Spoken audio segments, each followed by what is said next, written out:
जब भी इंडिया में यूपी के इलेक्शंस होने वाले थे, हर तरफ न्यूज़ में यहाँ वहाँ उसकी बातें होती रहती है, उसको इतना ज़्यादा हाइप दिया जाता है। वहीं दूसरी तरफ किसी और स्टेट के इलेक्शंस हो तो उसको इतनी ज़्यादा इंपॉर्टेंस नहीं दी जाती। इसके पीछे क्या रीज़न है, क्यों यूपी को ही इतना इंपॉर्टेंट माना जाता है? अगर आप इस बात को जानना चाहते हो और समझना चाहते हो तो इस वीडियो को एंड तक देखिएगा। हेलो फ्रेंड्स, पिफी के यूट्यूब चैनल में आपका स्वागत है। इस चैनल के थ्रू हमारा यही गोल है कि हम इंटरेस्टिंग टॉपिक्स के ऊपर सिंपल लैंग्वेज में वीडियोस बनाएं, जिससे कि आपकी लाइफ में कुछ वैल्यू ऐड हो सके। तो चलिए शुरू करते हैं।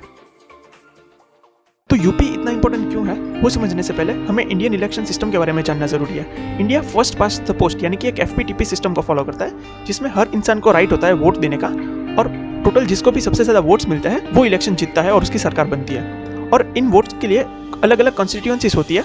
इंडिया में टोटल 543 कॉन्स्टिट्यूएंसीज है, जिसमें से सबसे ज़्यादा जो कॉन्स्टिट्यूएंसीज जीतता है उसकी सरकार बनती है। तो यही वो रीज़न है जहाँ पे यूपी की इंपॉर्टेंस बढ़ जाती है।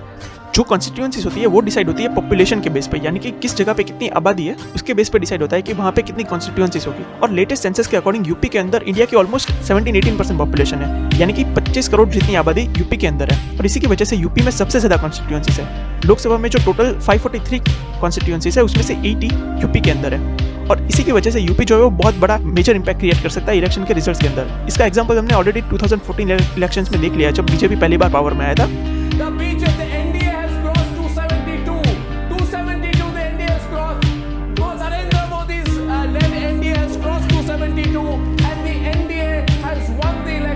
तब यूपी के 80 में से 71 सीट्स बीजेपी ने जीत ली थी। इसी की वजह से बहुत बड़ा इंपैक्ट क्रिएट हुआ था। टोटल जो मेजोरिटी के लिए चाहिए सीट्स वो होती है 272, और बीजेपी ने टोटल जीती थी 282 सीट्स, यानी कि सिर्फ 10 सीट्स ज्यादा। तो यूपी में अगर थोड़ा बहुत भी इधर उधर हो जाता 10-20 सीट्स, तो बीजेपी को शायद क्लियर मेजोरिटी नहीं मिल जाती। यही वो रीजन है कि यूपी जो है वो कितना बड़ा इंपैक्ट क्रिएट कर सकता है, और इसी की वजह से यूपी को इतनी ज्यादा इंपॉर्टेंस दी जाती है। और दूसरा एक बहुत इंपॉर्टेंट रीजन है वो है हिस्टोरिकल रिकॉर्ड। पास्ट में हमने देखा है कि ज्यादातर टाइम जो यूपी में स्टेट इलेक्शन जीता है या यूपी के अंदर जिसको सबसे ज्यादा सीट्स मिलती है, वो almost majority of the times वही जो है वो सेंट्रल इलेक्शन में अपनी गवर्नमेंट बनाता है। सिर्फ 2 या 3 बार ऐसा हुआ है कि जब यूपी के अंदर किसी का परफॉर्मेंस अच्छा नहीं था, उसके बावजूद भी उसकी सेंट्रल इलेक्शन में उनकी गवर्नमेंट बनी थी।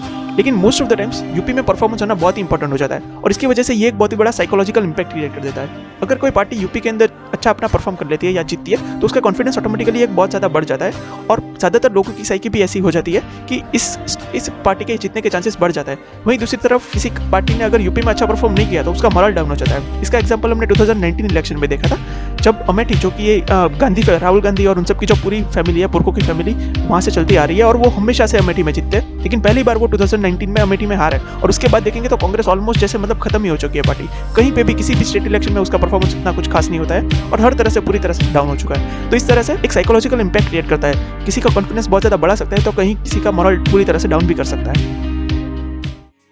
तो यही वो 2 रीजन है जिसकी वजह से यूपी को इतनी ज़्यादा इंपॉर्टेंस दी जाती है, और हर जगह हमें यूपी इलेक्शन जब भी होते हैं उसके बारे में बातें दिखाई देती है, सुनाई देती है, क्योंकि उसके अंदर सबसे ज़्यादा सीट्स होती है, सबसे ज़्यादा कॉन्स्टिट्यूएंसीज वहाँ से है, और दूसरा उसका एक बहुत ही बड़ा साइकोलॉजिकल इंपैक्ट भी है। इसीलिए हर पार्टी जो होती है उसका फोकस रहता है कि यूपी इलेक्शन को किसी तरह से जीता जाए। और इसीलिए एक प्रोवर्ब भी काफ़ी फेमस है कि दिल्ली का रास्ता लखनऊ से होकर गुजरता है, यानी कि अगर किसी पार्टी ने यूपी में अपनी सरकार बना ली तो उसके सेंट्रल इलेक्शन जीतने के चांसेस बहुत ज़्यादा बढ़ जाते हैं। तो अगर आपको ये वीडियो पसंद आया, इससे कुछ सीखने को मिला है, तो इस वीडियो को लाइक कीजिए।